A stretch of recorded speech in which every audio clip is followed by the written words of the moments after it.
Hi, I'm AJ Hogue, one of the teachers of Learn Real English, and welcome to our video course. Now, let's get started with rule number one, or secret number one. And rule number one is to always learn English phrases. And to never study just individual words. So, in this course, we're going to teach you a totally new way to learn English, a totally new way to study English, so that you can speak English quickly, easily, automatically, powerfully, confidently. So, what's the old way of learning English? You know it because you learned it in school, you've been using it for years and years and years. You sit in a classroom, you've got a textbook, you memorize lists of vocabulary words, you study lots and lots and lots of grammar rules. You do lots of reading and little fake conversation drills and activities. And this is the traditional old way of learning English, but we have a totally new and different way of learning it. And we're going to teach you each part of that, one part every day for a full 7 days. So let's start with part one, secret one, rule number one. Learn phrases, not individual words. Now, of course, a phrase is a group of words. It's a group of words that naturally go together. This is very important. You see, when you only study individual words, you are doing a number of things that make learning difficult. Number one, when you study just an individual word, like a vocabulary, something in a vocabulary list, or even in your notebook, you write one single word and then you write the meaning or the translation. Here's the problem. That word has no connections to anything else. Therefore, it's difficult for your brain to remember it. That's why you have to keep repeating again and again. You look at that list and you try to memorize it. And then the next day you forget, and then you go back and you try to memorize it again, and again, and again, and again, and again, and maybe after a very long time, you might remember it. But most likely, you're going to forget it, especially long term. And yet, that's the way most students are learning English and studying vocabulary. Here's another problem with just learning single words. When you study just single words, you're not learning any grammar. But when you study phrases, you are actually learning grammar. It's a kind of an effortless, easy way to learn grammar. You don't need to think about rules. You don't need to think about anything, and yet you will be learning correct grammar when you study groups of words instead of phrases. Let me give you an example of this. Let's just, take any phrase like, or a simple sentence. He was a bad dog. He was a bad dog. Now, let's imagine that you're a new English student and, the word bad is new for you. Of course, I know you know it, but let's just imagine you go way back to the very beginning, your first year of learning English, and bad is a new word. Now, the normal way of studying that, you would write it down, bad, it would be in a little, a list, and then you would study, bad means not good, bad means not good. You'd probably translate it to your own language. And then after lots and lots and lots of time, maybe you would remember it. Well, using our system, you do something very different. You would write down that whole phrase. He was a bad dog. It's actually a full sentence. Or you could just write down, was a bad dog, or he was a bad dog, whatever. And then every single time you study or review, you would always study the full, complete phrase. You would never just study that word bad. You would study the whole thing. Now, by doing that, you're getting free grammar. How do you know? Well, because first of all, you're getting that verb, was.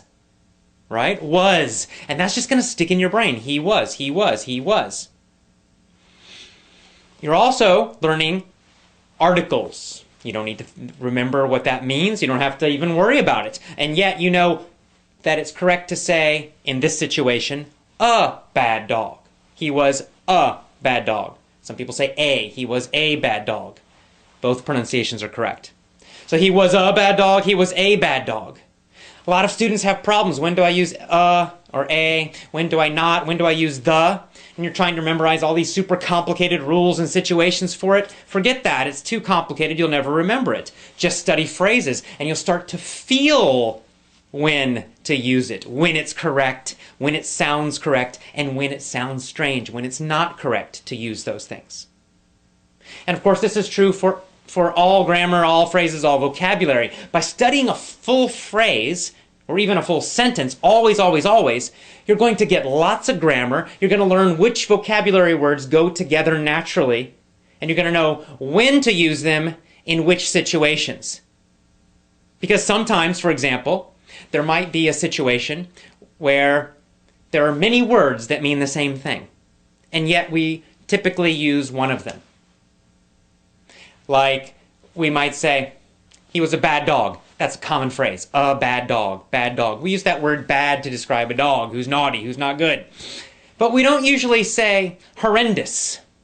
Now, horrendous means super, super bad, really terrible. And yet, we don't usually say he was a horrendous dog. It sounds strange. Even though the meaning is basically correct, yet in normal, real English, not textbooks, but real English, we just don't use that word to describe dogs. Not usually. I don't know why. There's no real rule about it. It's just that's what we usually do. And every language has these kinds of word combinations that are more common, and other word combinations which just aren't used typically. How do you learn that? Well, you can't learn it from any rules because there are no rules about that. You have to learn it by studying phrases always. Always, always, always study phrases, review phrases. Whenever you learn a new word, don't just write down that individual word. Write down the full phrase, or even better, the full sentence that it's in. Always include the words that are around it. This is going to help you improve your English speaking ability much, much, much faster.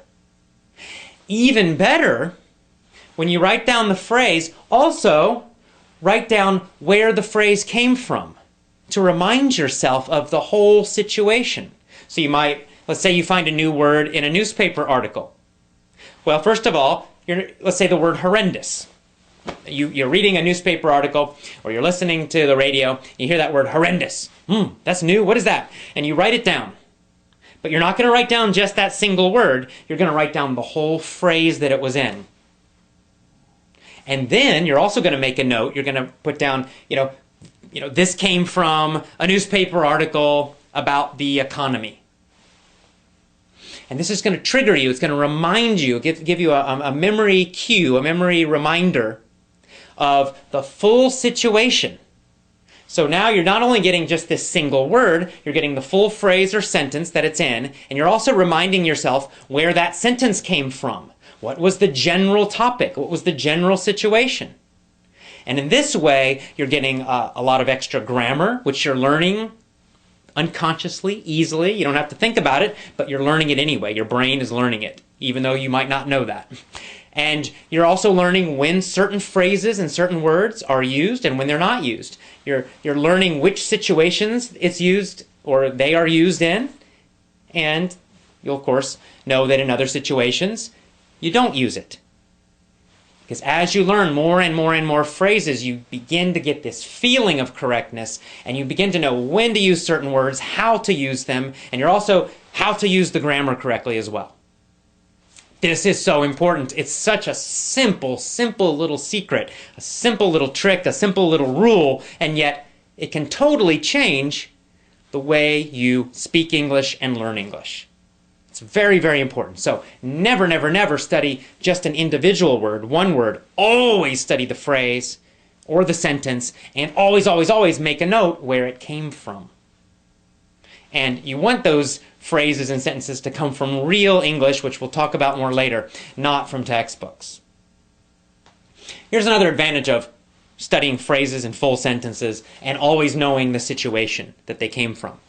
Phrasal verbs. You guys know about them. You know all about phrasal verbs that are a frustration for so many students, right? To be knocked out or knocked up have totally different meanings, right? Knocked out is a phrasal verb. It's a two-word verb. It's a verb phrase. And to be knocked out means it's like in boxing or sports. You get hit and you go, it's like you're asleep, right? Boom, knocked out on the floor. To be knocked up means to become pregnant. We use that for women. Now, there's no way if you just look at the individual words to know the meaning, right? Knocked out, knocked up. It's not logical. You just have to learn each one individually. But if you just try to study lists of phrasal verbs, you're going to become very confused. You'll start confusing one with the other. You're going to forget, and it's horrible, and you don't want to do that. It's not effective. It doesn't work.